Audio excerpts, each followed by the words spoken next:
Welcome, global community. My name is Suze Pratt.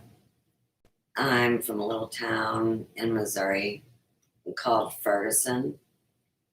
And sadly enough, I just read in my local newspaper as it took its last breath that basically they did an experiment here and they closed this town back in 1999. In a way, it was like a movie set that was created for the community. And in one video, it was explained like this.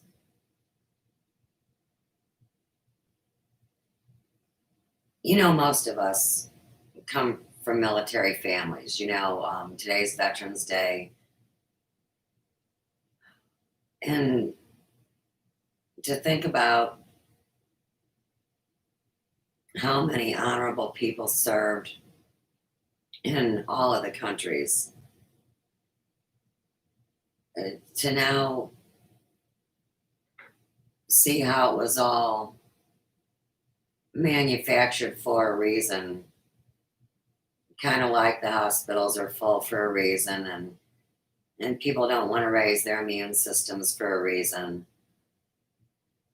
and the misuse of technology has destroyed us many times throughout history. But not that I can make this short. And people don't even care because they're terrified and they run. But,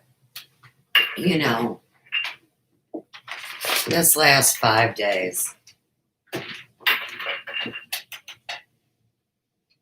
I've been doing some pretty lengthy live streams where I knew it was the final hour of this war that we've been in for decades, but especially since Y2K. So,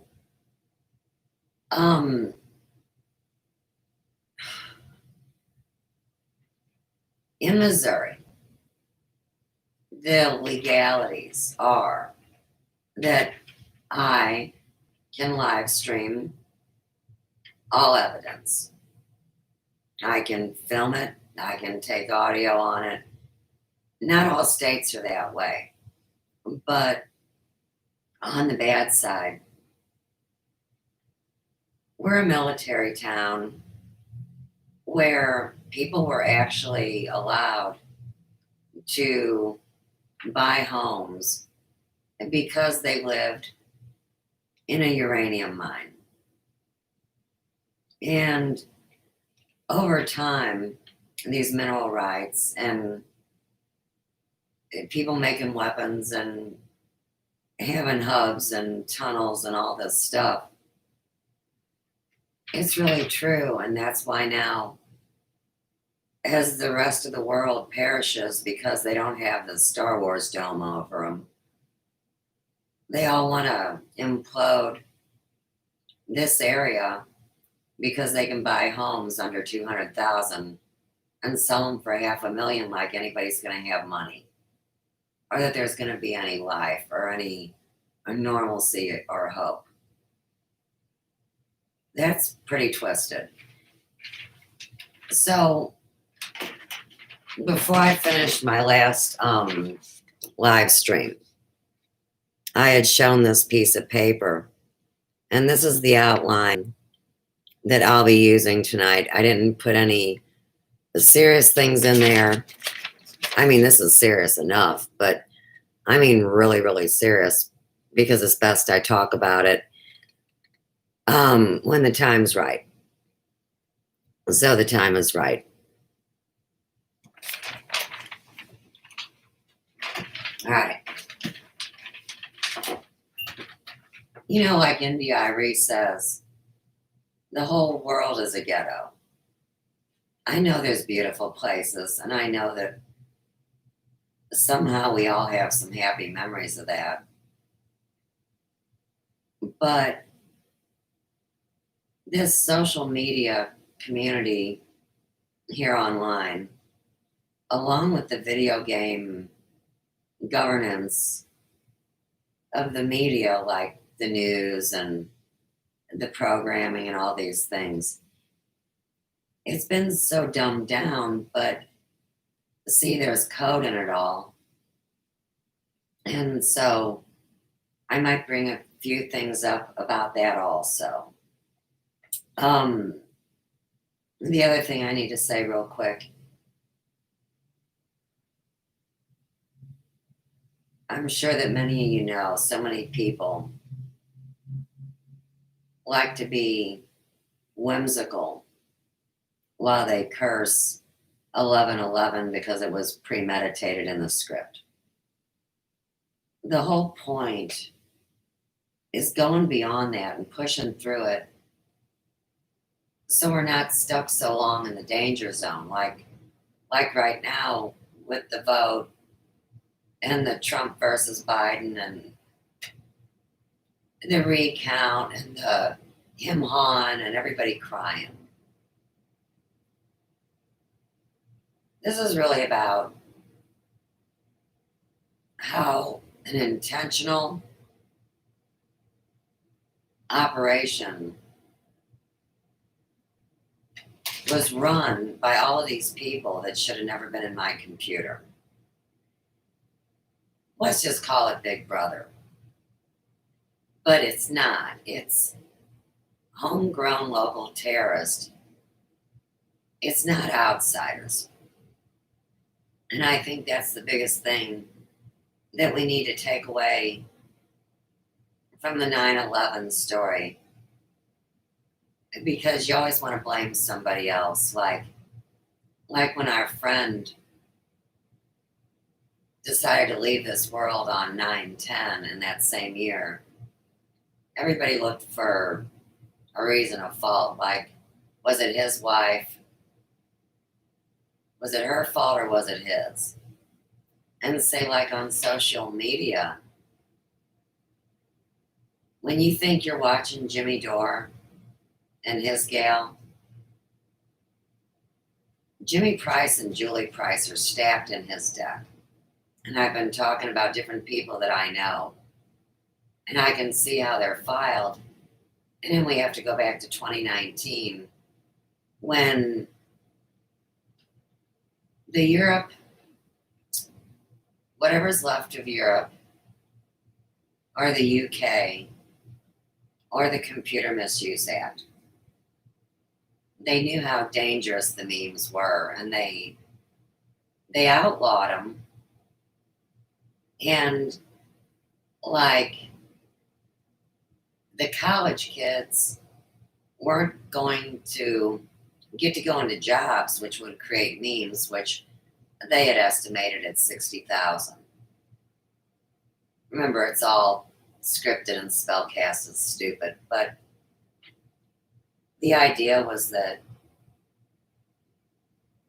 it was going to become one of these things where you go to college, you pay the money, and they're going to evaluate you and tell you what you're going to do. And Europe was up in arms. And then the whole thing with the housing there, nobody could afford it because they had to have their kid in college. And they sold their families' homes. That's exactly what's happened here, but it's been an inverted thing due to this weather, which can be weaponized, it can be manipulated, and it can be an act of God. And you guys know the weather's been different things depending on where you live and what your situation is.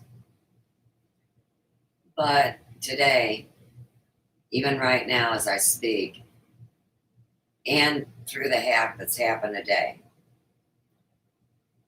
there are unwanted, very suspicious people at 20 Royal next door. And they've been talking about blowing it up and setting it on fire. And George Webb refers to a Chinese gas company, natural gas. And, the whole thing about farts and spontaneous combustion, and, it just gets kind of like a bad comedy act. And that's why I don't like comedy too much. But they're over there with flashlights. There's no indoor lighting, which a part of me thinks that they cut the electric to there, and we have a $880 electric bill that an apartment dweller has, which I think is very odd, and he's suspicious, and I know him too. And that's Tracy the Weasel. But if there is an explosion tonight at 20 Royal, I want you guys to know there's nowhere I can go. And if it's a good day to die, it's a good day to die, because there's a lot of people out there that aren't here anymore. So I'm going to expect that everything's going to be okay. It's really about the stress and the terror. And that's why they call it terrorism. But, Ms. Wonderful, Katie Roby, blah, blah, blah, Bargain Beauty, the stealer of all commerce in the personal care industry, Mel V from CCN. She took my life a long time ago. Just like in the computer, they're sending me emails that says I'm the ghost in the computer. So I see how through dark magic and misuse of technology, they say that I'm dead. So I'm just being rational with you, instead of screaming or being upset or being scared. I saw some incredible, miraculous things today too. So it's not like the whole day is dark and gloomy by any means. But I have a funny story. Kind of, not really. It's not funny, but it sure is interesting. So it's going to be about a combination of CERN, the Matrix, and the Philadelphia experiment, like transporting people. So it'd be a story like that. And if I say anything more, I won't remember my orders. So what's here is, this is an explanation video. And all the videos that I've done in the last 5-6 days, they are going to get a classification. And I'm the one, Suzanna Glasscock Pratt, the redhead, that is going to coin the term the mind virus files. So when all of these people cry, even though they dirty delete their terroristic verbiage and actions, I'm going to say under the fair use article, in 1976, and Grace Chapel and Scott Meyer and Max Spears and the ghost at Grace Chapel and the tunnels there. All of these things, I'm a paranormal spiritual investigator. That's what P.S.I. is. Paranormal spiritual investigator. I've always been psychic, but I don't rub that in. And I never, ever made it a business or a career or even took a donation. It's my natural way. And that's why all my data was hacked and stolen long before I ever came online. So this mind virus files represents me documenting and bringing into evidence for any intelligent race. And I'll just leave it that simple. That this is how the people went crazy. And I'm left over in the end. I mean, it's not the end yet, of course, but I've been documenting it all. And that's why they call me crazy. And I always knew that they were crazy, but, I don't like the word crazy because when I was growing up, if it was crazy, it was cool. And a lot of people still link crazy to something that is desirable. What we're experiencing is not crazy on the World Wide Web. It is the mind virus. And I've talked about it and documented it extensively. So for anyone else that claims that they talked about it first, they absolutely did not. And the first time I talked about it was on Mel and Biggie's channel, the one that stole my website and run Bargain Beauty and do terroristic ops there. See,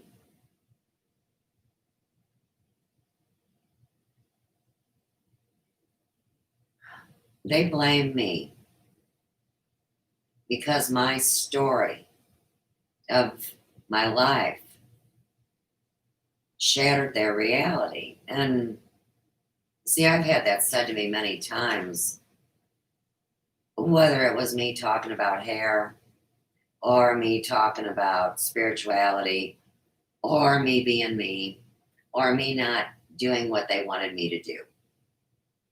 And that's the handling the situation, which the other word I don't like is codependent, but we are so interrelated. We do depend on everyone we interact with to have a basic honor code, not misuse technology, and first, do no harm. Simple. Nobody said it other than me. Well, everybody wastes time and fights.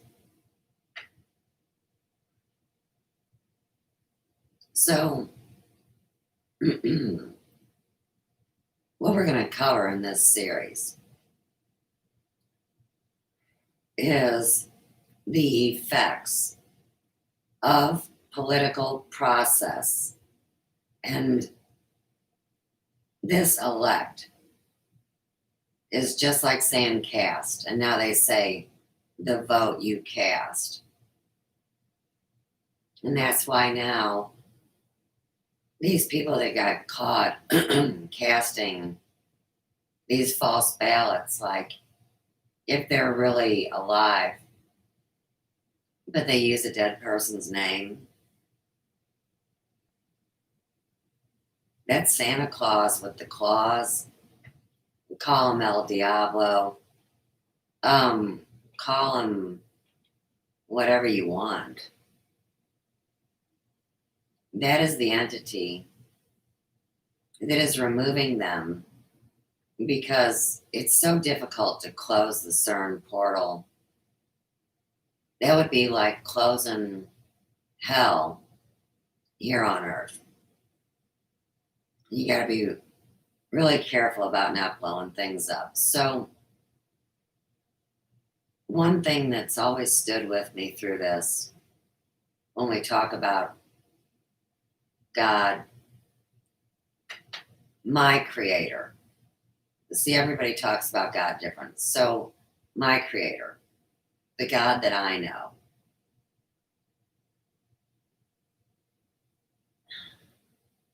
it's like, this is all too perfect.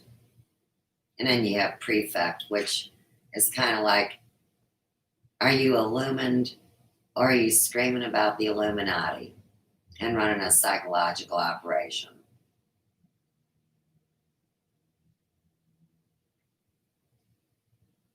When you pray or meditate to remove an evil spirit off of an entity, a person, or to meditate for world peace,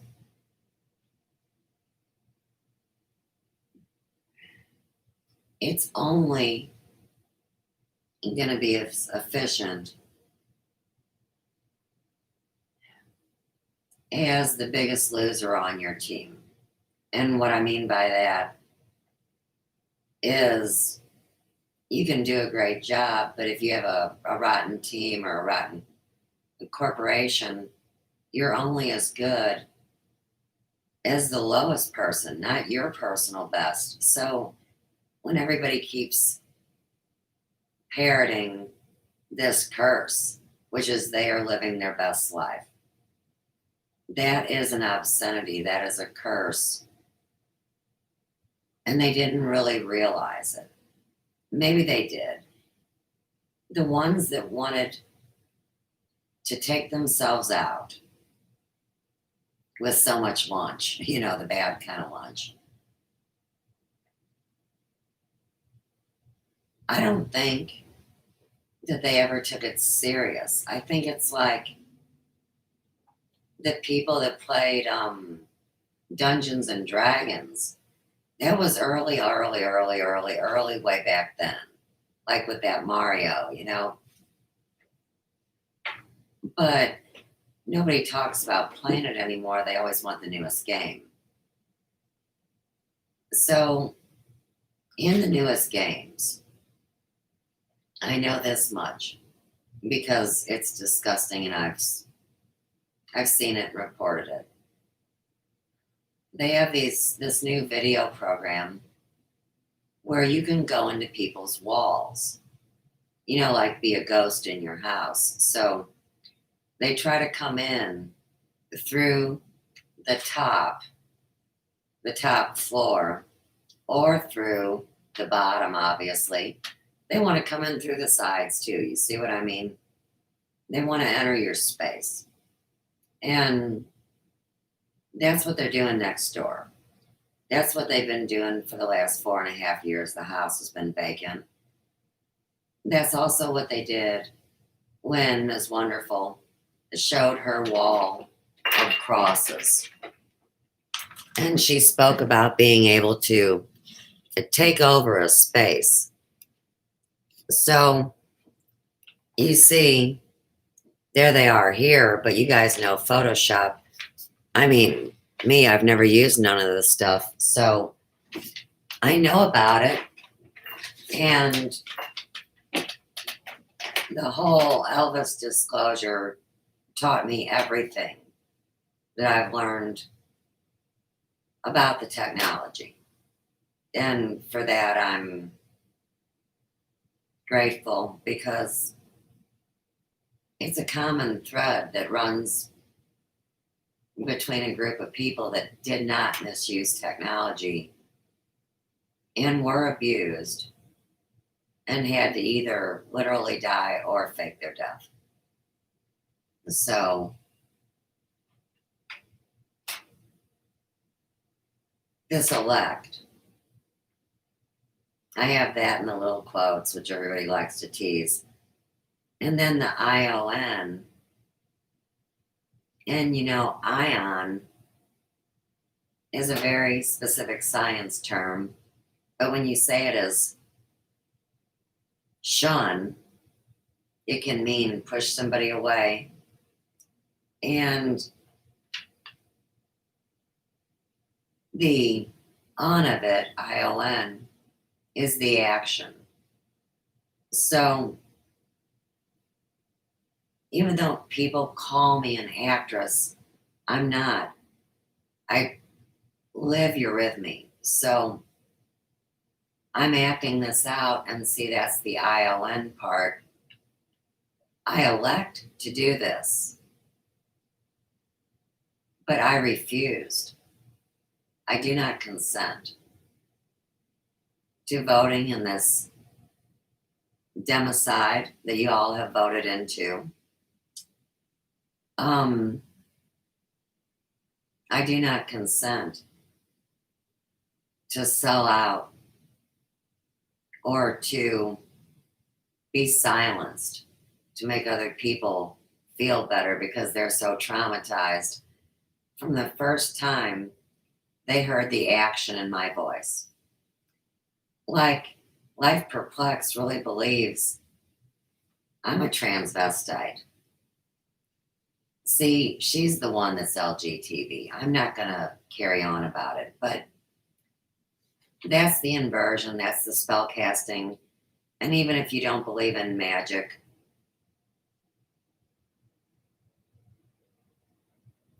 there are consequences to everything that we think and do. Everybody's always known that. If somebody else says that, they go, oh, you're brilliant. If I say it, I get more death threats. So they already know that. And it's been very, very, very, very, very, very, very quiet, except for the gunshots. And they're far enough away. But here again, my pistol is loaded. You know, it's a gun for ladies. I've never been committed of any kind of crime or felony or misdemeanor or any of it. I don't use narcotics and I don't drink alcohol. I am home alone and I have every right to carry this itty bitty, teeny weeny, little itty bitty, girly defense weapon if somebody comes through my door and breaches my space. No, I wouldn't go outside, but I'll tell you this. So let's do a loophole exercise.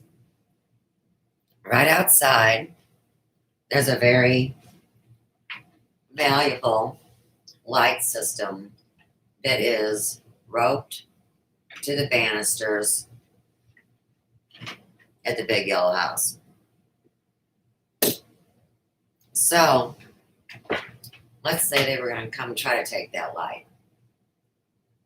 And of course, they're not going to get up the other side because, you know, I'm booby trapped Susie, by the way. That's another thing my dad taught me. He was a good cop. And you always want to booby trap places that are easy to breach. I think most people know that, but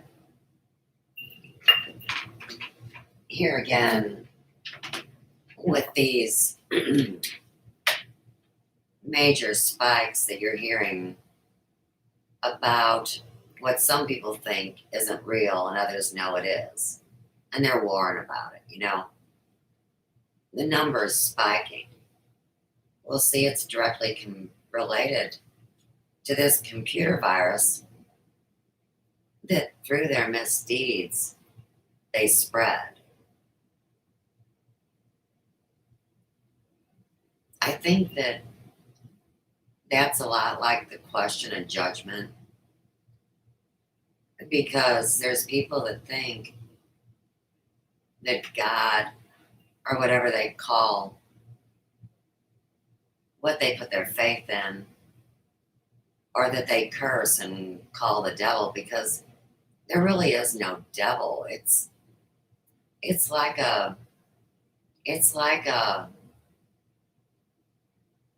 like if you're going to make a human or an android or something like that, and you just put all the fear into it and all the nightmares and all the secrets, and then it's alive because we're alive.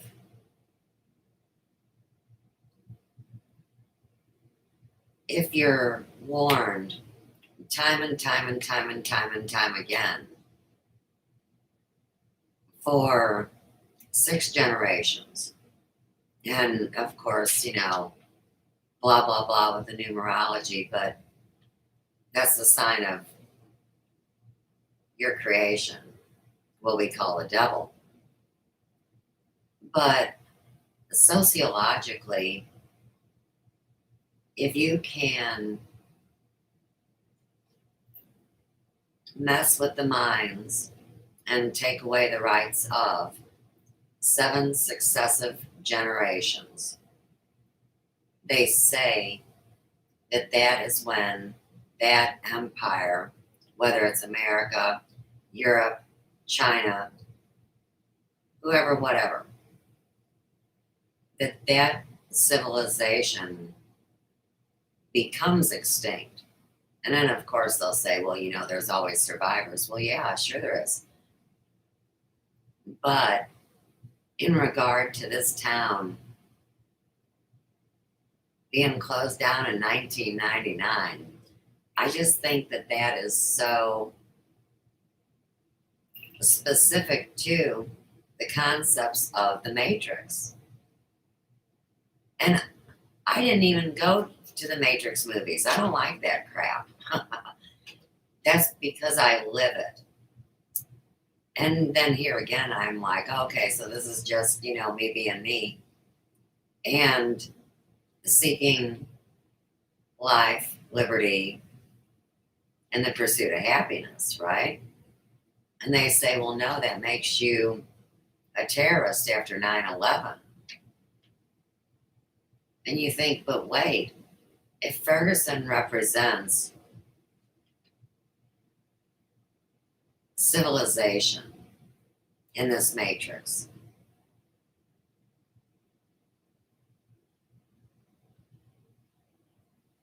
there really was a major thing that happened at what you call Y2K,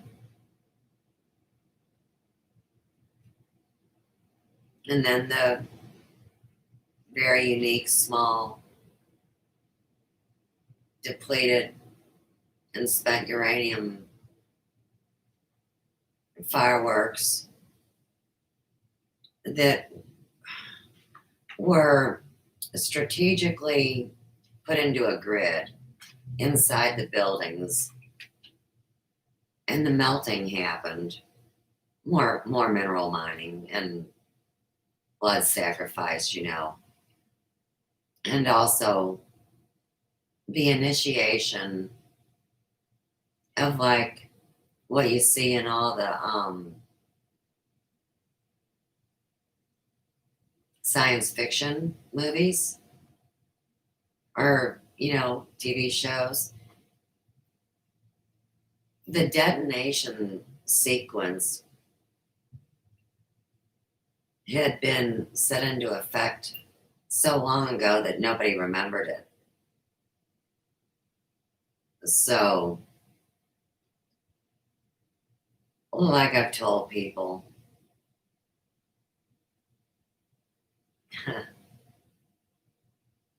when Y2K happened, I was pregnant with my youngest son, Ian,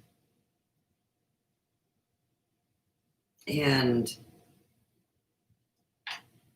my oldest daughter, Chelsea, Desiree. That's why there's so many Desirees. But anyhow, she's 33 now because she was born in 87. And then my little lollipop, is in the middle, and she's majorly involved in all of this in a really bad way. But that doesn't mean I don't love my kids. So anyhow, I was pregnant with Ian. And I was terrified of Y2K because, I mean, they were really acting like the world was going to end. And I can remember it. But I wasn't involved in the computer, and I was a mom raising kids. But I got him in the oven, you know? And the idea of losing power, because they were talking about like the grid going down and people freezing to death. And I went out and I got this coat, and it weighed so much I could barely walk around in it. And it was all fleece lined on the inside. And it was like, I mean, I can't even believe how nice it was. It was like soft leather or something. And it had a big furry hood. And I was big because I was pregnant. And I bought the coat big. And I figured that if we lost power and we were going to freeze to death, that the kids, you know, could all be in the coat together, because Chelsea was only 13, and, you know, she was slim. And then Lolly, she's like a fucking bulldozer. I mean, her head alone could knock the other two out. It doesn't matter, but she loved her brother, you know, and Chelsea kind of loved her sister. You know, you could put them in a coat to keep them warm and say, hold on to this baby. And that's honestly what was in my heart. So many people think I've made this shit up. But you got to remember that this happened so long ago that nobody remembers. All right. So the second thing I wrote down is the effects of unearthed weaponry. And that is exactly what we have been talking about. So in all of these videos, hang on, let me get, all right. In all of these videos that I've made over the last 6 days,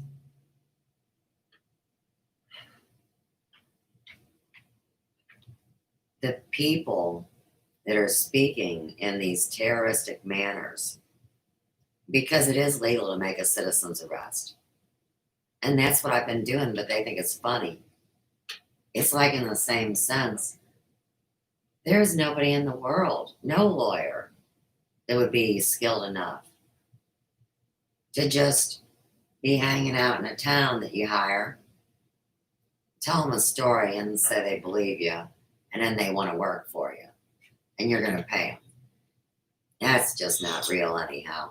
So that's why I represent myself pro se. It's the only thing I can do is use my God-given right to speak up when I see tyranny in front of my face, or I see an image telling me what's going on that's a max headroom on TV. And these people sold out a long time ago and became a biometric in the human data bank, just like these great musicians and statesmen and presidents, and actors and actresses and people all around the earth. See, it's not, I don't want everybody to get too freaked out about aliens and blue chickens and nightmares from hell with David Wilcock. It's not like that. It's like this is a global thing that humanity didn't know. I'm the first one saying it. I didn't get it out of somebody's book. I didn't go to WikiLeaks. It is arising in me, which is what Rudolf Steiner spoke of. That's why you have to have imagination, intuition, and then you develop inspired thoughts. That's why I entered the platform and spoke about Steiner from the start, to try to introduce myself to everybody and explain what I am living, which I thought was called a blog. And that like on YouTube or social media or piranha marketing or political figures or people on the social media. It's like your diary or some crap. And tell me a little bit about your interests and hobbies. There you go. That's why there's a lot of DIY and channels, do it yourself, or cooking, or you get the idea. And we'll call that all the trades, all the things that we do with our head, heart, and hands. But, see, this mind virus really screwed that all up, which is why we're at war. And they keep thinking, I'm going to concede to them. And they think that I'm like their prize or something. It's stupid. I mean, whether you want to sodomize me, love me, hate me, cut me up, feed me to the dogs, that's the mind virus. See? And Steiner talked about that because what your false ego is. Okay. Your false ego says, hey, this is who I am. I'm Suze Pratt. And this is what I want you to do. Now, if I did that as the head of whatever, I would be the CEO and they would be thanking me because I'm paying them a salary. But I'm not yelling at them. They just don't like the tone of my voice. Isn't that something? And they think I'm a dude. And they're like all bisexual. And you know how, like Jim Morrison sang about the Oedipus complex, you want to kill your father and have sex with your mother if you're a dude. And then you flip it around, for the other side. That's the false ego. All of that. That's never been my thing, but as a salon owner of 30 years and a public speaker in many forums before YouTube, good grief, or social media or Facebook or any of this horse shit. That was me. I've always been that way. And that was what a career was back in the old days. And of course, they mock. See, here's why Elvis was mocked. And I just figured this out because it's all so beautiful. So in the Elvis thing, see, he supposedly didn't like that motto TCB, taking care of business, because he felt like that they were telling him he had to do more because, he had so much, the story. And he was saying to them, I got to do it right. He was saying to them, I got your business. I'm taking care of business. I'm the boss, not this carny over here. Okay. And then, of course, the rest of the story is just really a nightmare. But how cool is that? And then here's the other part of it. So this is for the Real Rock Army and every kind of musical genre that has created this beautiful music to help us live and suffer and experience life with.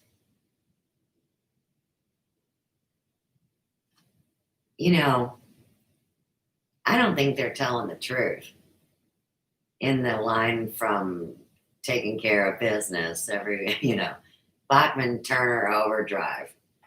Bot, stop it. Wait a second. You guys, oh my gosh. Hey, this is what you call confirmation of spirit phenomenon progress. I've been in such a war. Okay. Bachman Turner Overdrive.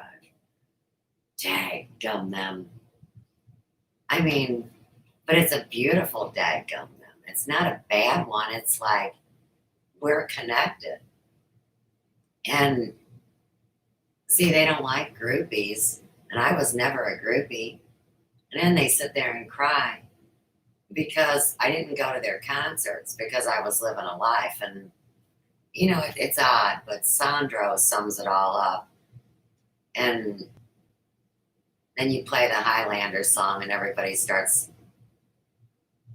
doing whatever the next part is in the never ending story. I have no clue because they're really original.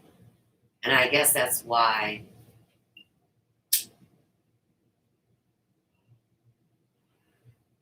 they helped out the Invisible Man, God, the dog. Shape and mold matter. So that'd be like humans and animals and nature and, the whole earth, right? But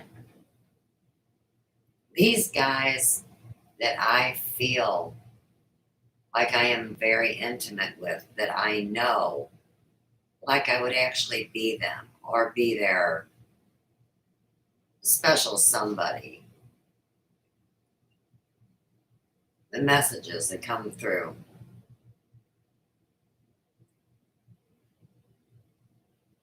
are so vital for our survival here on this planet and for all the war over their stuff getting stolen and them getting set up and doing things they didn't mean to do when they were altered. I just want you to realize that they're on their knees in front of their creator, which is their God, saying, will you please forgive me?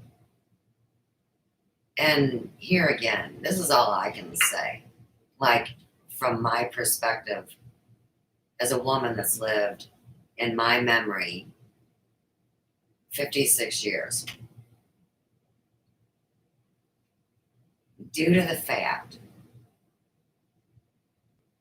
that I don't hate anybody. It's not, I can't do it. It's like I can't lie either. There's certain things I can't do. And it's for me. It's not for anybody else or to get laid or to get a job or whatever. It's the way that I have lived it. And if that's not good enough for anybody, I guess that's why they got the mind virus. I don't know. Okay. So, see, I'm not allowed to do any of this. Just like everything in my life. So, now we have a reoccurring theme that is going to go back to 7th grade. And that's my first kiss too. But this is right there with it. you see, everybody has always had a problem with my smoking. Now, if I live in a staged town built around a depleted uranium mine, because that's fact. That's not, what can you do about it? But the earth is a ghetto. We can heal it and restore it. But there's a group that pushed the detonation button in their reality. It does affect us because we share space. But like I talk about with Steiner, and he even talked about it with the moon, the idea that during one time of evolution in this cosmic clock we call time, the moon was a vital, living place. What we know as our race was nothing like our race back then at all whatsoever. And that place had a meiosis, which means it split off in two. And that was the natural course of action which our Creator created that allowed life, because you had two identical biospheres, kind of like Earth. And the wheat and chaff was never a judgment. It was like saying, here's your assignment. That's all. And I guess that's why people don't like God. Because, like in Bubble Boy, which is so timely during this whatever it is, Fabio, who is the cult leader, says to all of the boys and girls, which are grown-up people, that talk like the YouTubers do and goo goo gaga and my pee-pee and all the weird stuff. But anyhow, the idea that Fabio is on this mountain, okay? And all his followers are down below the mountain, right? And he's talking to them. Let me get a marker.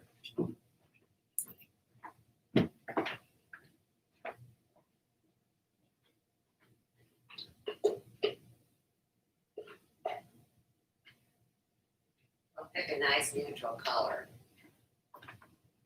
All right. So, what he's doing is he's talking to him and telling him about the chosen one. And this is what he draws exactly.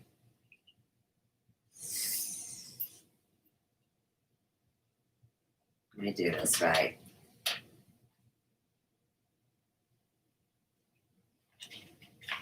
Don't do that too good. Let me do the easy part. It was harder than you think. That's funny.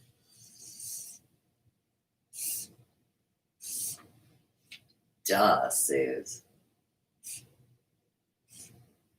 Okay, so here's the first part, right? It's a stick figure. Oh my gosh, look. It's a cross. Hey, I better cross my legs or something, dag. It's a cross, and then it's a pyramid. TCB Bachman Turner Overdrive Bot. And see, since God's an alien, because he's not human, and that's a hair shop story, but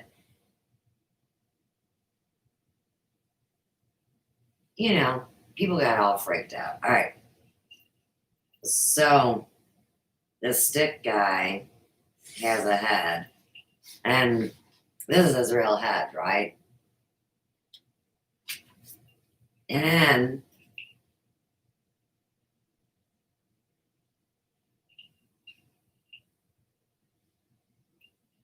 I gotta do this right.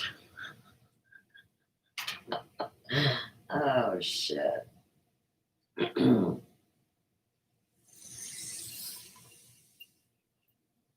enough. Okay.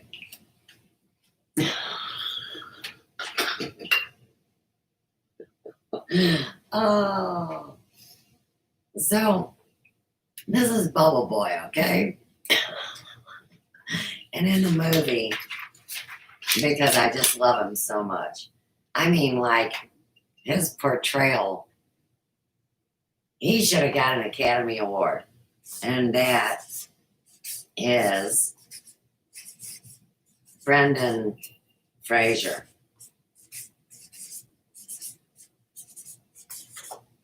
So, I don't know if you guys know Brendan Fraser or not, but one of my favorite movies, and I got a lot of them I like, and they're not the ones you guys like, and I don't know why. Okay, so was the remake of George of the Jungle. If you guys saw him in George of the Jungle, or like you had kids during this era, I mean, I watched it as many times as the Rocky Horror Picture Show. And it's just so stinking cute. But back to Bubble Boy, Brendan Fraser, he looks so weird on paper. That's really hard to look at. Is Bubble Boy. And the reason why is because, see, his mom was like really like a Gemini. She had a wild side, but then she had like one of them really sick, over mothering sides. And when he was born, and they take him from the hospital, she really overprotects him. And she even tells him that he has to live in a bubble because he doesn't have any immunities. It's not even true. It's oh shit. So anyhow, back to Bubble Boy. See, him and his gal broke up because she couldn't get in the bubble with him, you know, and she tried when she was drunk and he freaked out, and the other dude, you know, wasn't in a bubble and he had a car and wanted to get married and go play house. But Bubble Boy really loved her. And so after she left with the guy she's going to marry, he breaks out of his parents' house. And the girl he's in love with, his mom calls Chloe, the whore next door. So her name's Chloe. And Chloe is my granddaughter that I don't get to see. All right. Well, anyhow, Bubble Boy breaks out of the house and he has to have a portable suit because his whole bedroom wound up being a bubble that grew with him. And so he made one inside of his biosphere, like in Biodome. They had everything they needed to sustain life. So he had like a decompression chamber that sterilized the food and yiggity squack, and these like hands that you could put in the dome so like you could cut his hair or whatever. You know, it was totally you know what? You should really watch Bubble Boy. You should look it up on YouTube and check it out. It is perfect for this reality that we're in. Okay. So he gets out on the road and all these people pick him up and he does need help and he's real nice and he's happy and he's the real meaning of gay, light and happy.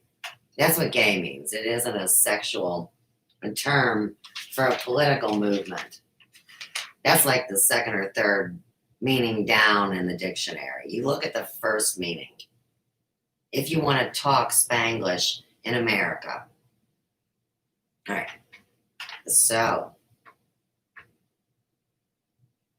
there's a bus of cult people like Hare Krishnas that go out and be real nice and happy to people and give them pamphlets. That's their job. So they're coming back from a long day's work and they pick up Bubble Boy and ask him, does he want to ride? Well, sure, he wants to ride, but there were also some other people, and the one is very important, and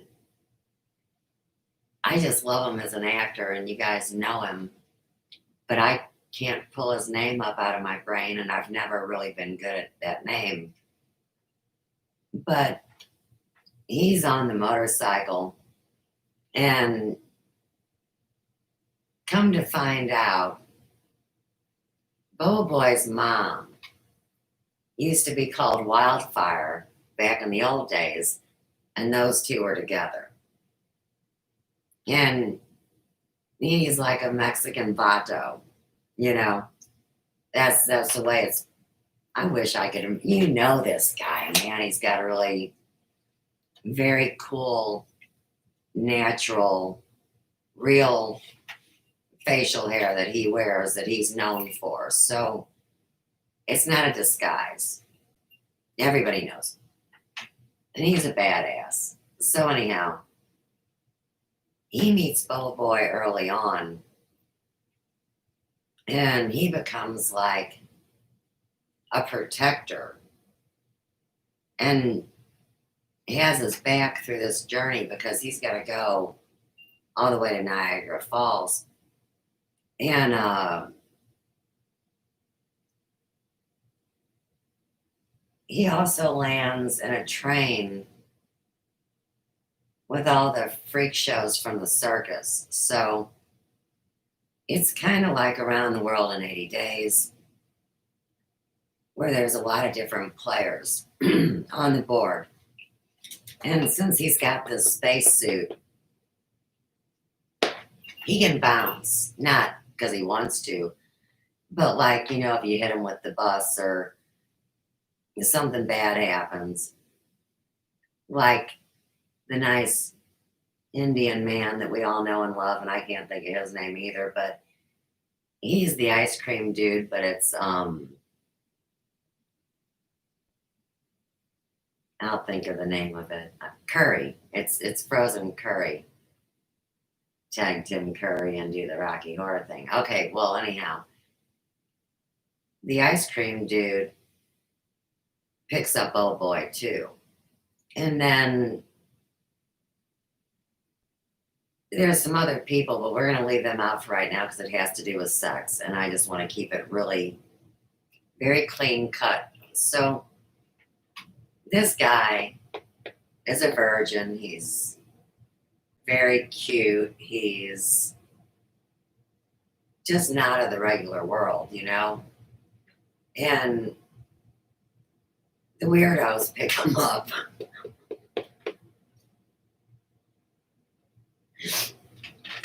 Oh no.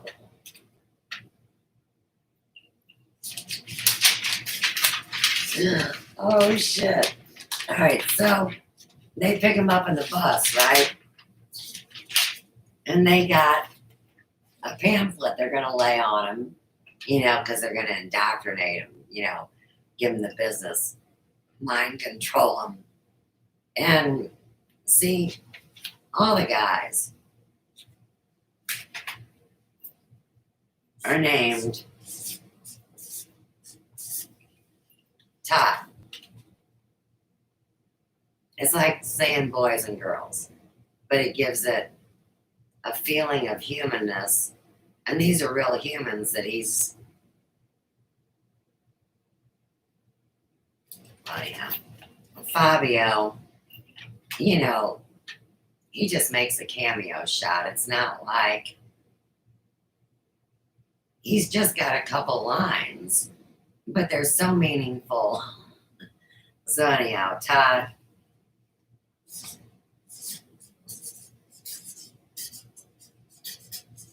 and Lorraine. Todd and Lorraine. All right.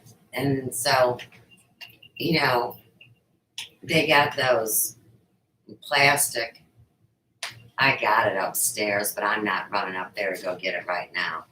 Maybe I'll play some kind of entertainment and go get it later. It doesn't matter. So they would have the stick figure, not with the bubble, just the stick figure. And they'd have the plastic flip out that would show their genital organization, which would be are they male or female.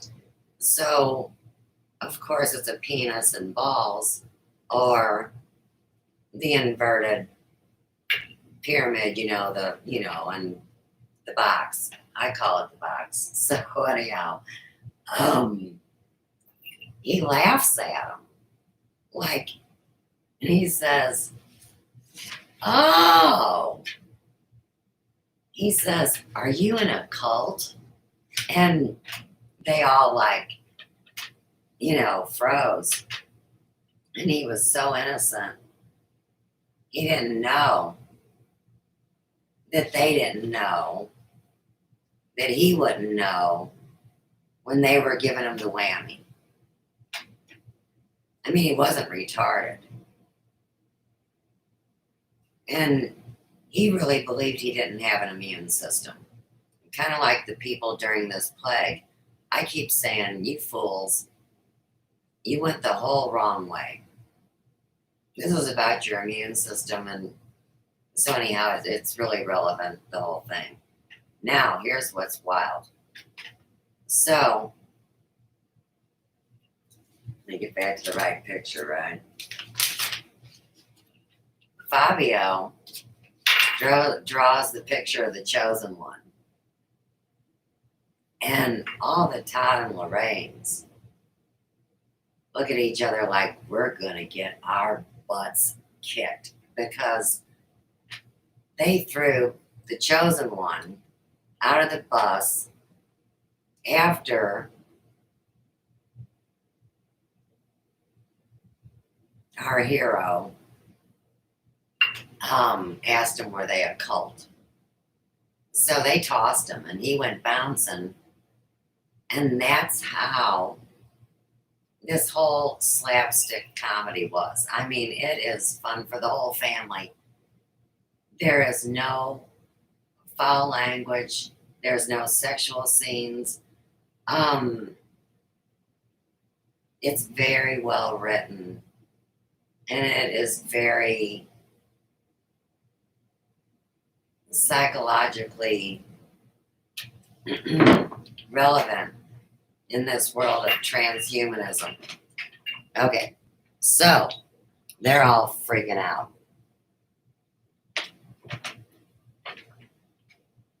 And the one Todd, has to say, I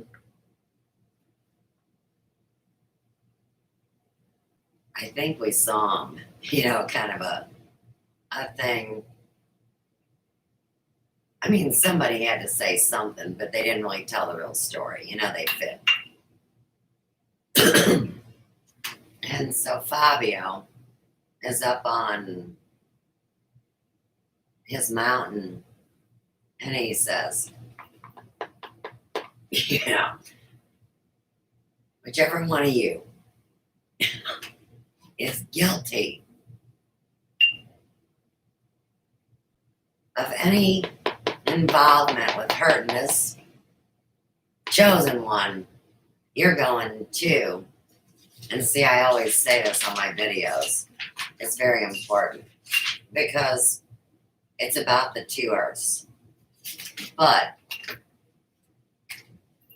we're doing work. You either go to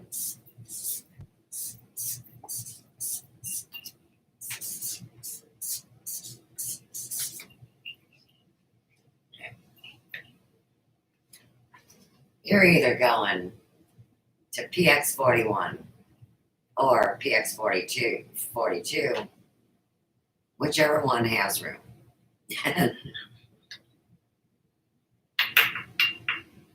And then, this is bad.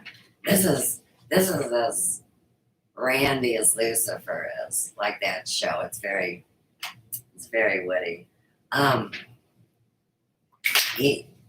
He says, this is his line. I'm talking about Fabio. He says, so now it is on to the buffet.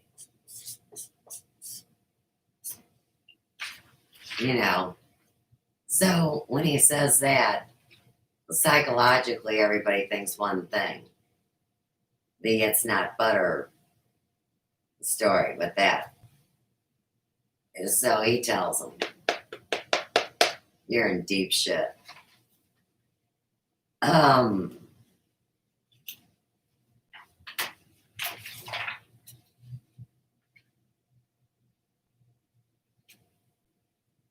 This is how childish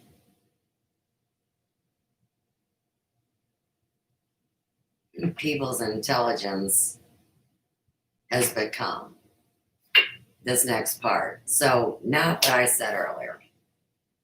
Let's go back to Bubble Boy's picture. The most important thing is, where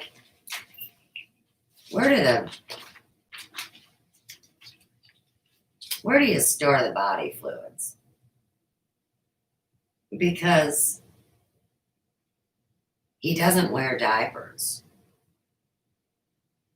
He's a normal man. He's a young man. You see him grow up. And he's very well educated. That's all he had to do, being trapped and looking out the window and seeing the world and kids coming and making fun of him and throwing shit at the window, right? So this is really going on too. And so many people in real life in this 2020 place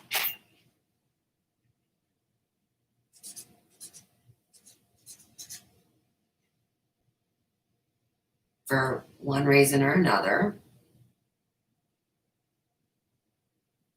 do have incontinence problems or wear adult diapers, or adults having fetishes wearing diapers. And it's all about what Red Fox said in his stand-up comedy, which is, you better make sure, that booty hole is clean. Not because he's going to stick something in it, because he's a heterosexual man. His face is going to be down there. See, so it's different ways people take things and then how they sexualize it. So in this bubble boy thing, really, it's never addressed because it's obvious that it's taken care of. Yeah. So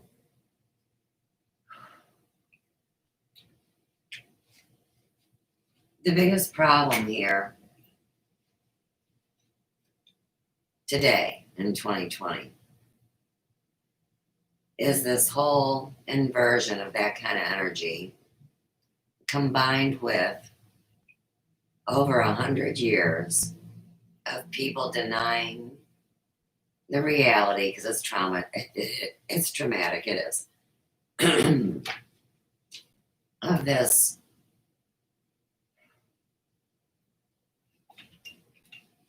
focus. Worms,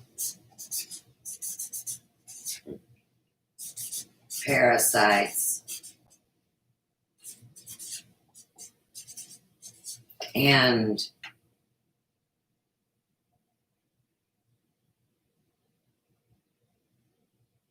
the whole idea of your body being this microcosm that in all reality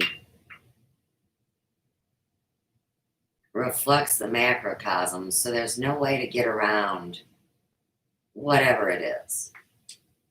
It all is very self-evident, and people don't like to see it. So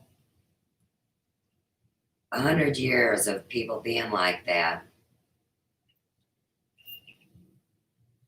we have a plague on our planet, and that's funny that it's not funny that people are being hospitalized or potted or whatever, and that would be a non-existent thing, which is back to that transhuman stuff where it's just become so perverted.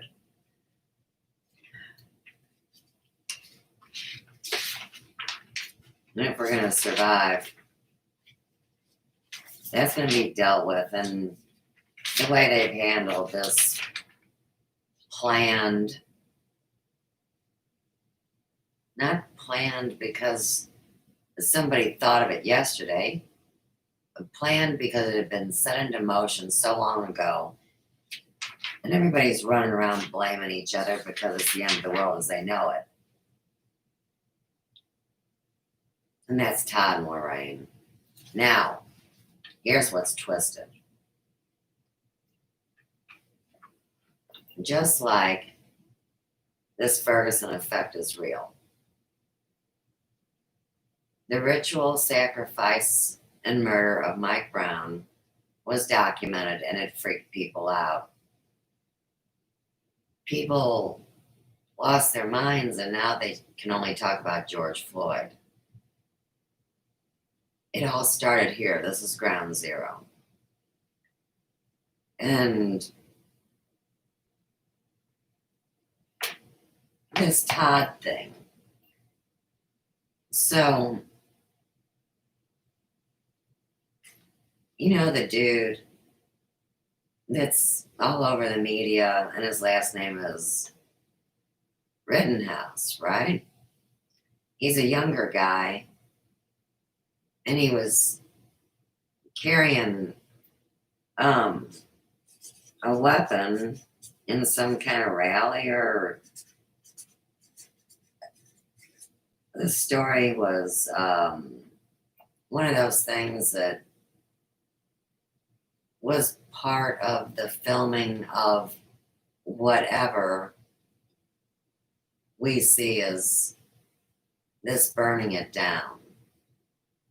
That's a good way to put it. Well, Kyle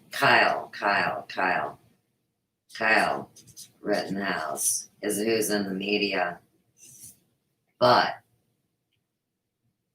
just like, and I've said it many times publicly,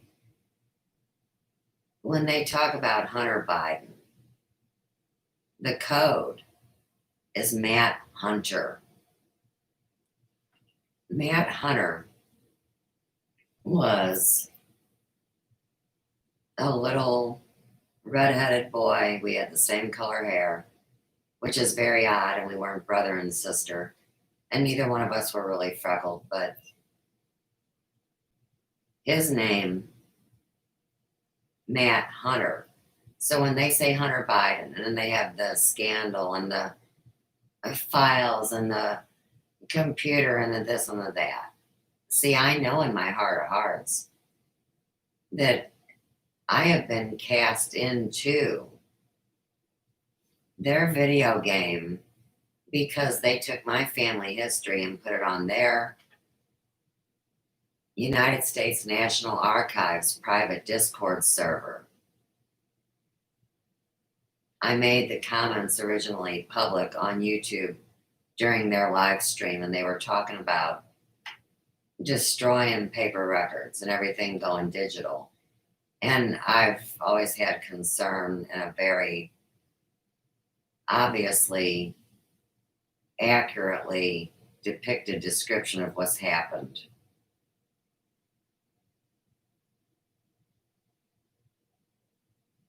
And this global breach of the World Wide Web and all of the stuff that nobody could even ever describe, because it's like being in purgatory.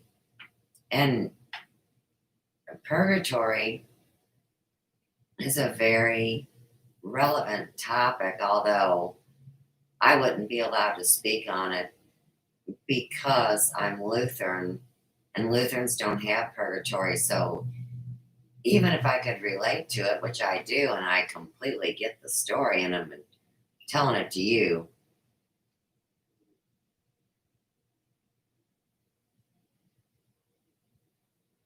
it's like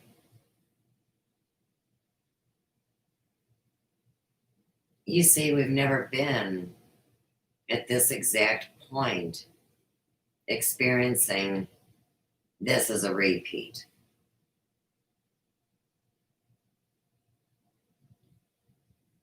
But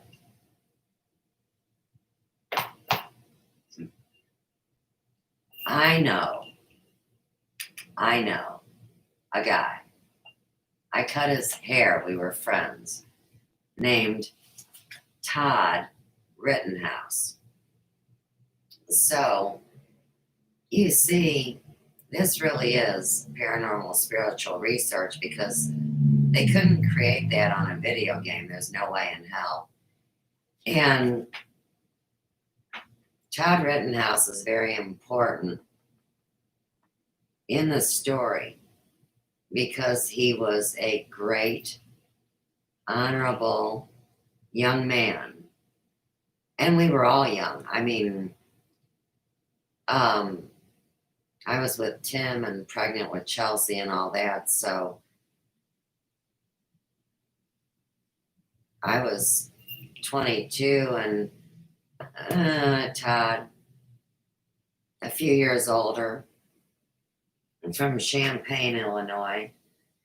And he wasn't like his female, his girlfriend, who was super creepy and wanted to be very bisexual and orgy like with my soon to be husband and me. Even took me to see Fatal Attraction when I was pregnant with Chelsea and I had toxemia. I mean, that's how sick and twisted the mind control programs that are the master of puppets of humanity. It was very weird, and it took her over, and I saw it. And of course, I stood up against her and told her to get out of my life. So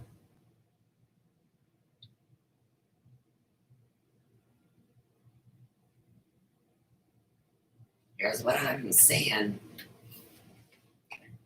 And I'm a remote viewer too, whether people like it or not. And the thing that Courtney said a long time ago was that they were always open to new ways of remote viewing. They were typically men during wartime, and they each had unique styles. Courtney Brown really wasn't with the military end of the Stanford stuff. They were their own microcosm of a wider field of research. And I just said that Courtney Brown is Riff Raff in the Rocky Horror Picture Show very publicly. And Dick Algar's is on Hee Haw. And that's how this Akashic record, which is the biometric data bank, that's how it works. And so these guys that got the special gum they chew and do this super soldier secret space supernatural defenders of the universe kind of, you know, 007 kind of stuff. They got too many names. You know, I talk about them all the time. But they are the ones that jump into biometrics. It's not a trick. They actually do merge energies just like how people do when they interact in real life and say they're best friends or their partners in crime or their lovers or whatever. They have that happen. And that's why all the guys make all the jokes about being gay. And they all look like, you know, the words that everybody gets pissed at me about, which is silly, which is by definition, you know, the FAGGOT. That's kind of like being mad about a bot being Bachman Turner Overdrive. I don't even want to entertain the childish level. It's beneath me and it's beneath everybody else. And if it's in line with you, man, they already got you. You better, you know, snap up, soldier. All right.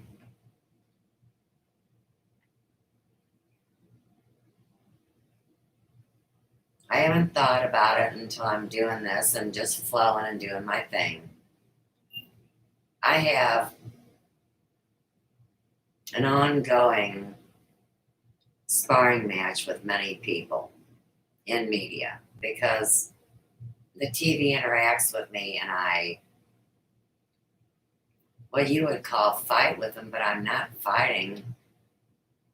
I'm looking at their human nature and saying, what are you doing? But they can't help it because they sold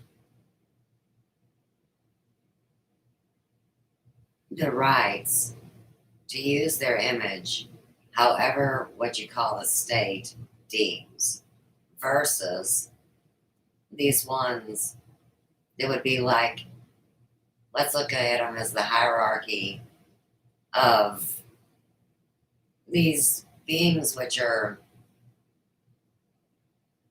very much human but have angelic DNA that are hybrids. Okay. So,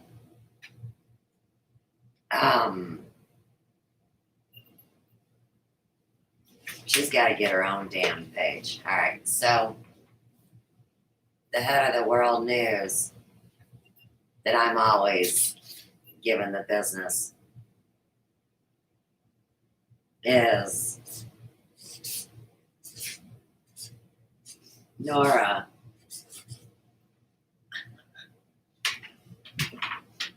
Oh, shit. Nora, I think it's O'Donnell, isn't it? World News Tonight with Nora.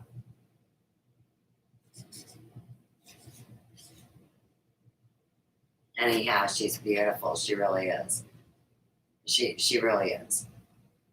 She's very sharp. She's very professional.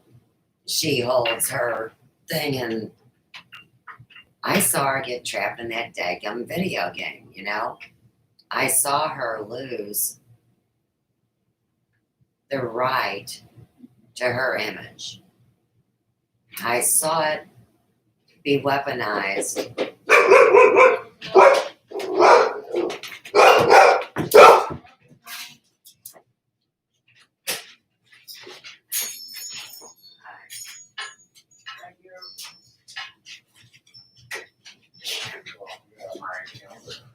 Now, I'm rolling out. Be as quick as I can so we can hang out. And you can hang out with them.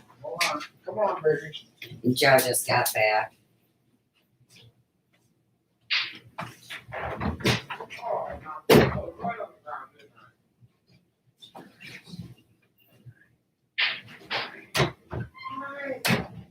And of course, that's why all the attacks happen while he's gone. Like,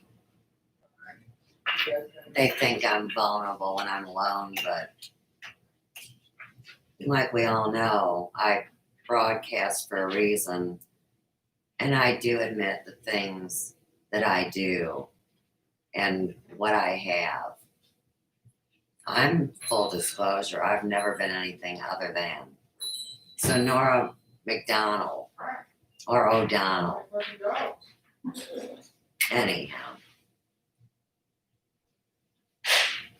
It has a stack of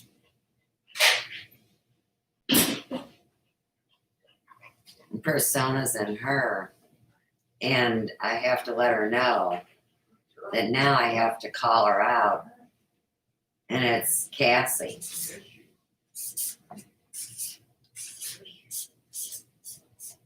Okay, so Cassie. This is so wild. Where's shots?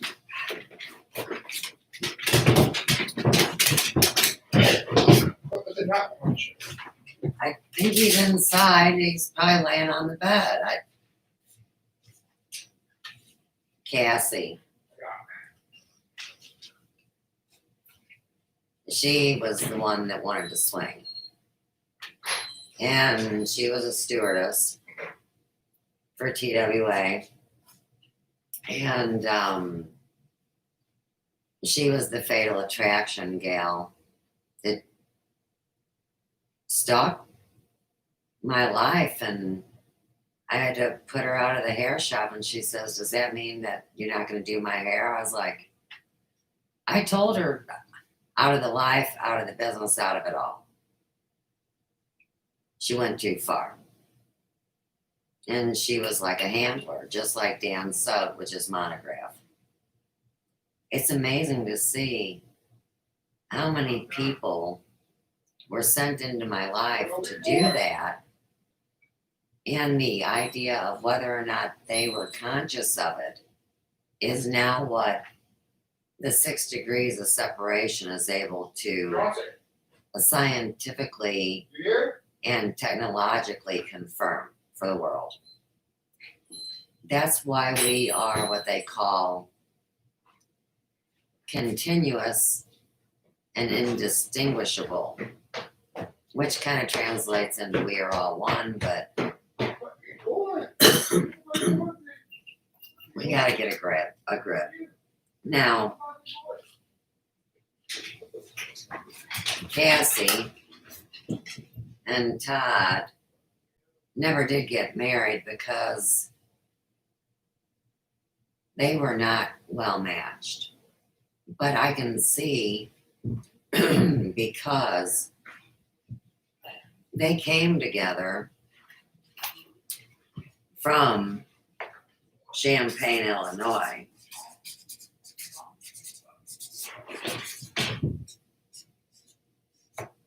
And it was a small college town. And they came to the big city.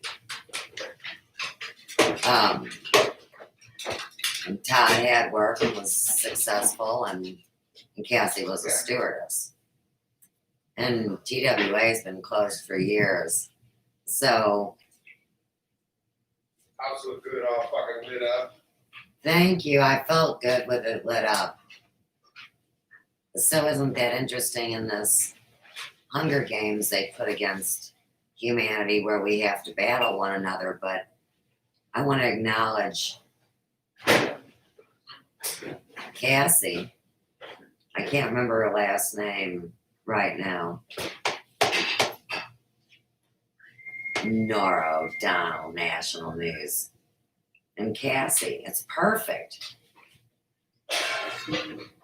That's how accurate this soul group identification is, and my ability to say that it happened in my real life here in St. Louis. And then these guys turn around and then say, well, we've been filming you the whole time and making all this media around you, ignoring you and not giving you a penny just to terrorize you. Wow, okay. But see, I'm the kid from 1969 that was with a couple other kids. They were 2 boys. And we were involved in something at Scott Air Force Base. And there were other bases that my dad went to his marksman tournaments, you know, like where you shoot at targets, you know. Cassie, shit.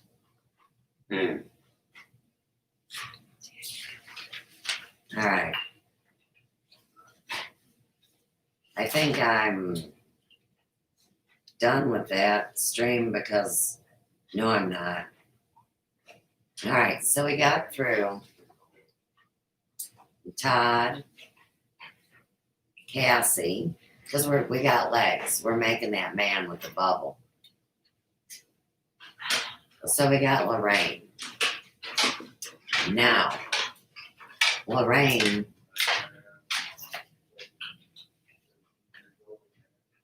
I don't mean this in a funny way. I get the code. So Lorraine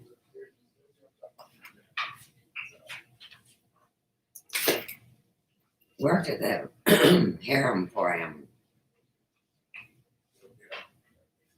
Oh my gosh. 15, 20 times so irrelevant with that now. Long time. And her name was Lorraine Watson. From Jennings, originally.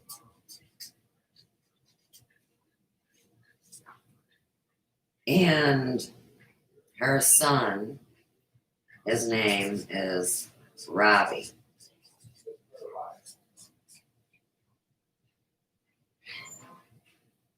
Lorraine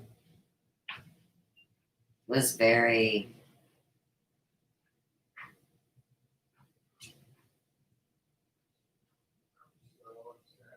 resentful of her life and the weight and the burden and all that, like we all are, you know. And I got nothing in my fucking pockets. she used to tell her clients if they skipped an appointment with her that she wouldn't be able to feed her son. And she didn't have the biological father wasn't there all the time. And she ran with a bad crowd and was angry. But that's a good boy.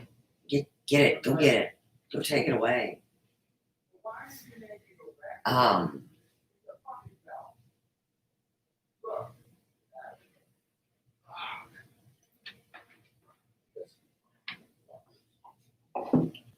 Online in this melodrama that is the true crime community.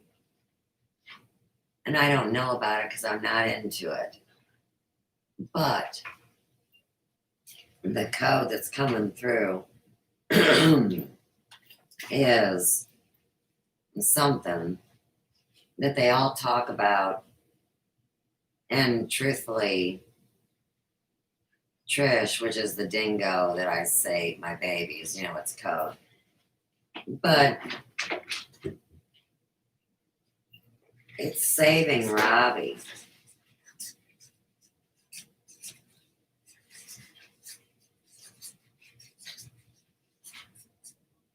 And I don't know what happened to Robbie, like I said. But Robbie, in real life, grew up to be a wonderful, young, gay man. And that was a beautiful thing. So he knows me and I know him, and it's a confirmation of spirit to say that he would never deny me my choice to be heterosexual. And he would validate the truth because he grew up with my family and the clients at the hair emporium, and he's still in the hair industry at State Beauty Supply. And I need to call State Beauty Supply and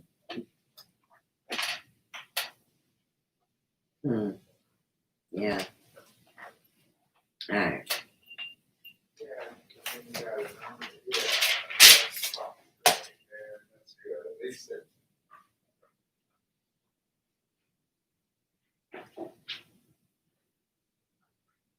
On the health effects of this event, of course, the physical are obvious.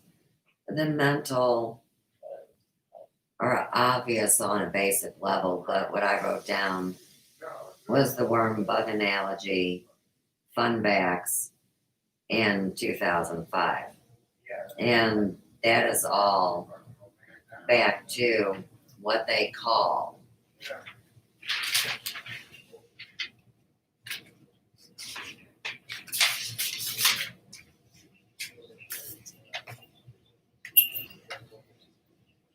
the God gene virus.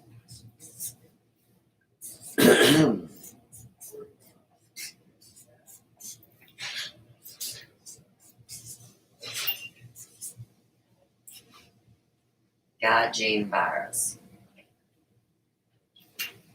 That is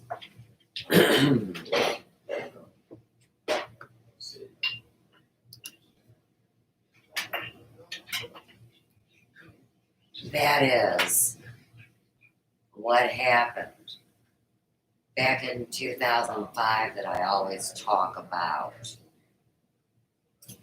which is the weaponized biological aerosolized flu type administered, like through the nose and stuff.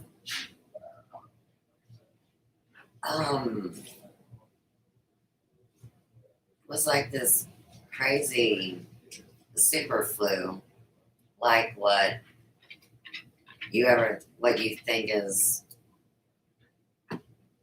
whether you call it COVID or Corona or, see, that's been the war and a direct result of this mind virus that's a worm, just like in Star Trek, you know. And it's very real because it's a parasite.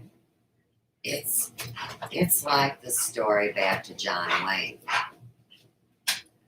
He was healthy, he was happy, he lived a long life, wonderful life. And the first thing they had to do was talk shit on the Duke, right? John Wayne was a Duke.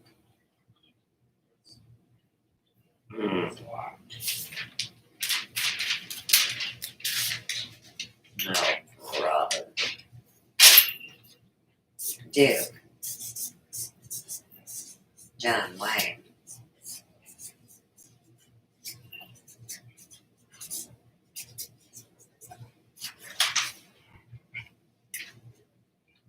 Well, see, they all blamed his smoking and his lifestyle because, you know, he liked to have a slam of whatever he drank and, you know, have his cigars and have his women. I don't know what he had, but he was a healthy man and he lived a good life. He wasn't like a monster or nothing. Everybody loved him. In reality, when he was autopsied to find the real cause of death, he had a very long, 8 or 9 foot kind of a worm. The way he got it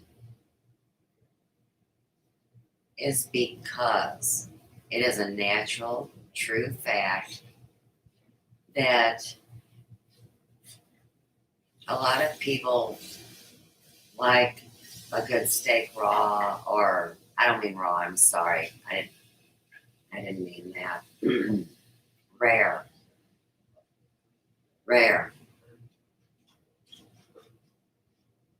And, you know, even you got to realize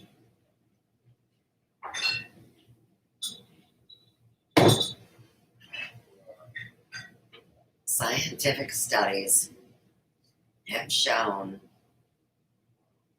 that even if you cook pork to high temperatures, there are some kind of really bad superbug kind of worms and parasites that exist there, just like they do in us. And now we're in Men in Black and all that, but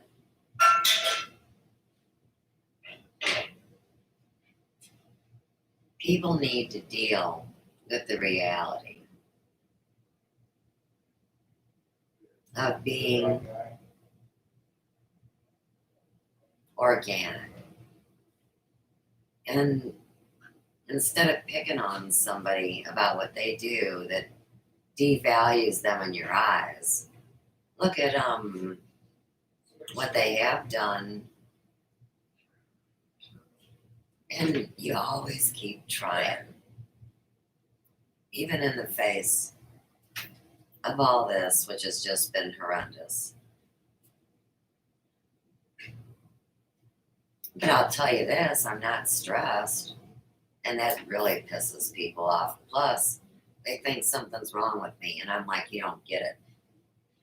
I've seen the whole thing, and I've been telling you guys the whole time, but everybody acts like they got amnesia, and they don't know that this is real, and oh my God, stop her because she's going to collapse the system. And I'm like, wait, you guys stole all my shit. So it's, it's been about that more than I realized. And then you think it's what the human corporation is, which then they're going to spin it on you. And the next thing you know, they bring up the corpse and go, we really can't say all the good things that we want to claim in our propaganda and be this. I mean, it makes no sense. The last thing I have is relocation analysis.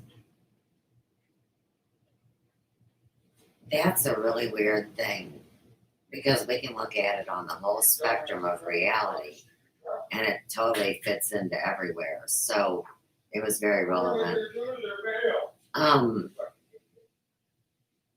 How and why they don't know me, irrelevant. We have 3 eyes now, illusion and intelligence. So this whole thing about the 1111 thing, I find relevance in 3 I words. I wanted to thank this guy. Okay, so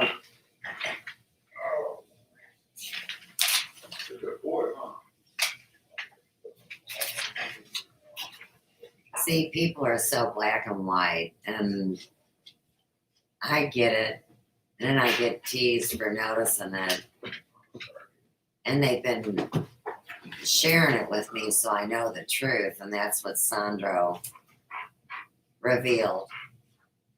So, there's a guy, and his name, what he calls himself, and he really is a top-notch professional, is Vlad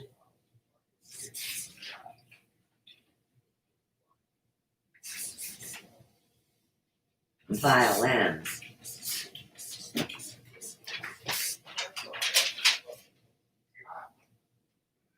And I was playing his music, but you know, just like on mainstream TV on the computer, they really are looking back at me, and we really are interacting and having these experiences, no matter what anybody files it under that they have no damn clue of in their X file, you know. But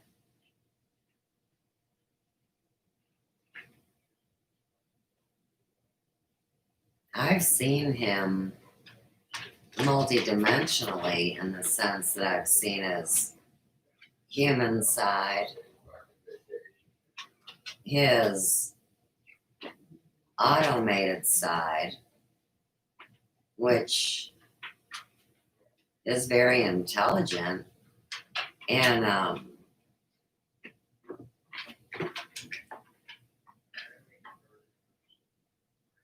should write that down. Hang on.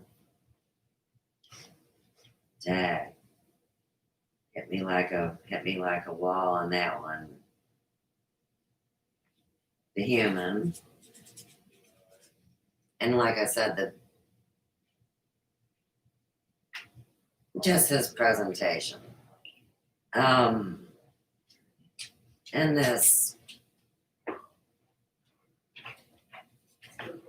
here's the right word. Dag, I've been saying it wrong the whole time. Auto-generated. It is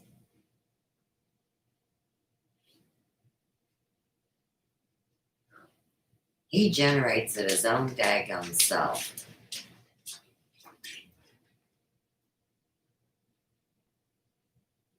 People want to call it automated. And see, I'm the girl that had never been online, and I'm trying to communicate and they're making fun of me for having the experience, which is, kind of weird, right?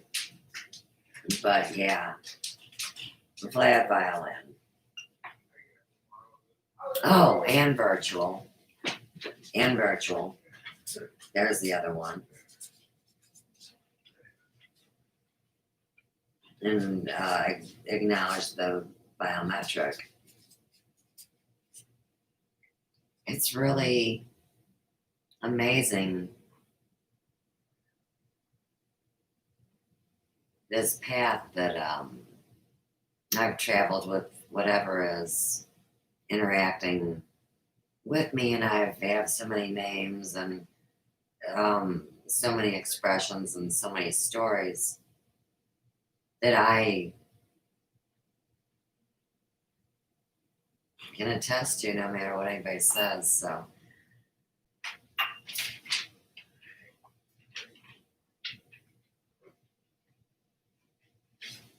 the last thing I want to say is, see, in this whole 20 and back thing, we're in the 80s. And when you look at the social skills versus, there is no way to get that. It can't be reproduced. To this full-blown virtual life with the technology misuse. And that's what's been happening in this war. And like today, of course, they hijacked my camera and we had some things happen, and they're very unhappy with me. But you see, they're not really the organic, human, original person. They're a conglomerate of like the microcosm, the whole fractioning of that being. And then they're going to say, well,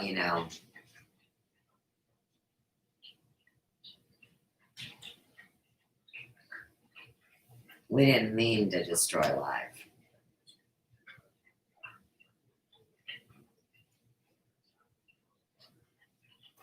And the last video I did, which was earlier,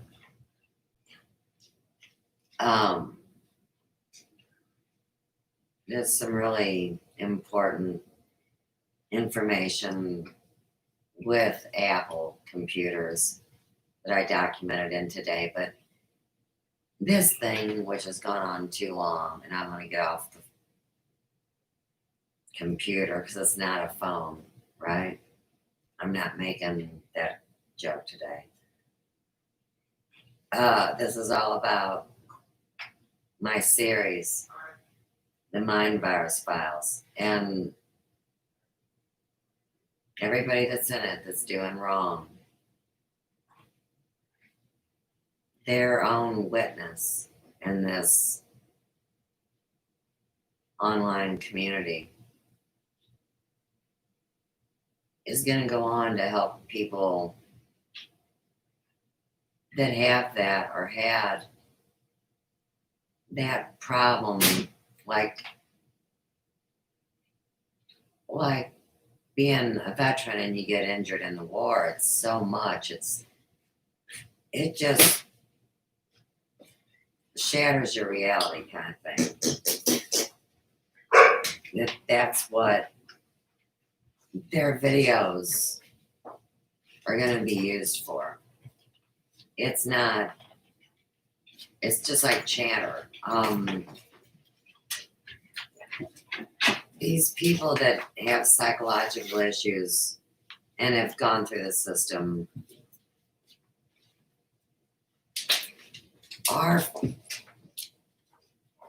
there's empathy, but there is not the kind of situation that deems it to be appropriate or legal. And in finishing, that goes directly to George Webb. And Charlie Bark is stacked in him, and this daggum Charlie Bark, I can't stand even having to talk about it. But, you know, when we talk about first, it's like I'm dealing with all these entities, and they act like they're actors in a movie, and it's weird, you know, and I'm really knowing these people, and it's like, what the hell are y'all doing? Well, we're in this secret, you know, government lockdown jail place, and this has been happening forever. You fell asleep, Suze. Oh, no, I was having kids. That's right. But that's this scenario, and now I forgot what I was going to write. All right. Oh, that damn Charlie Bark. And that daggum George Webb. All right. George Webb has been high level government controversy, and it was back last year, early on in January. So, wrinkles. He got the fever. He got the worm in his brain. He got really angry, kind of religious, and was dropping a lot of war kind of intel. George Webb, here in St. Louis, is a nice guy. Sells used cars.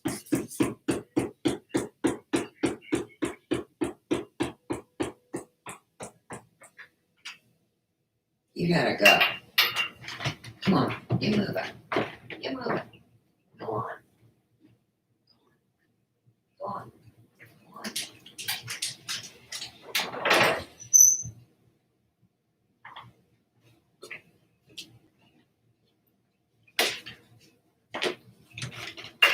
So this George Webb Online, of course, lost his channel. Anybody connected with him is dirty, yickety splat. I keep telling everybody, you don't get it, man. That is Charlie Bark. And Charlie Bark is the dude that, because he loved me so much, you know, we were each other's first, you know. First going past third base, you know what I mean? He was so controlling over me because he loved me that he broke into my room and found my alcohol bottles, you know, because you're teenagers, you got a bottle of vodka or something or some beer in the closet, right? And paraphernalia for marijuana and my cigarettes. So he broke into my room, searched my room, laid it all out, yelled at me. In order to not punch me in the face, he punched the wall in my attic. And he broke his hand. And he started crying. He was a year younger than me, so I was 16 and he was 15. And he was big. But he says, and he doesn't drive, he says, take me to the hospital, you know. And I'm like, all right. And so we walked downstairs. I got the car keys. And I said, I forgot something. I'll be right out. And when he went outside, I locked the door and double locked it and told him, I don't ever want to see you again, you nut. Because I'm not getting hit in the head. I don't know what he was on, which he was straight as an arrow, you know. I wasn't allowed to smoke and drink and go to Rocky Horror and hang out with my friends. But I was the whore because the Varks said I corrupted him. They pull him out of Lutheran North and send him to that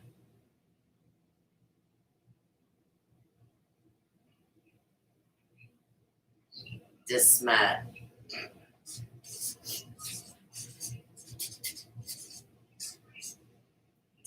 Academy. And the Varks were really not into the, you know, they were, it was, you know, always the race war crap. But they weren't really like that. They were like this. But they sent him to the Jesuit Academy. And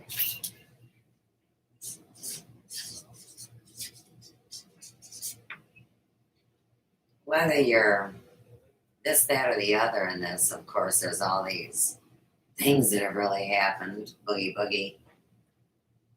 So I find it amazing how many Lutherans were absorbed by this reality that they're owned by the Vatican, and then we're back into Martin Luther. So it's a very weird, energetic, valid reality in this. Looking at it in more open eyes.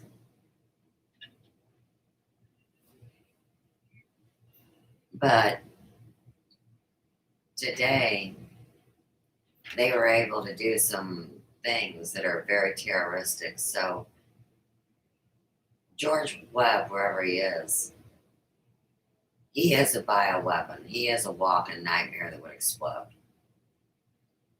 And I know who he is, and I'm calling him out and making it public because that's what I do. And it's more like a citizen's arrest type of thing here again. And I am protecting myself because he is a nut and he's recruiting younger ones. And I got to worry about the weirdos next door because 20 Royal, which nobody's supposed to be in, and Chandler's bitching because they made sure that basement door was secure. See, because they all watch on the satellite feed. They got my exact location and see this like a video game. And they terrorized me. And it's a serious offense to human life.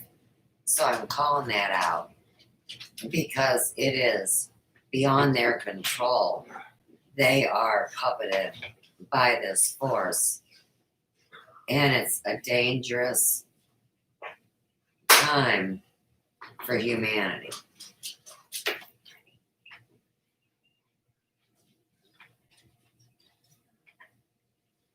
Whatever. In the end, any one of them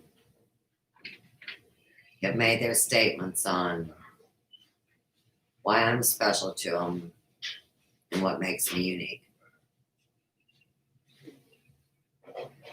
And we really should all be able to get along as grown-ups. So I'm gonna go talk to Joe and wish y'all adieu.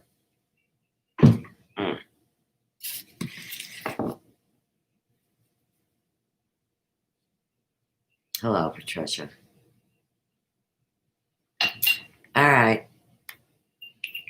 Bye.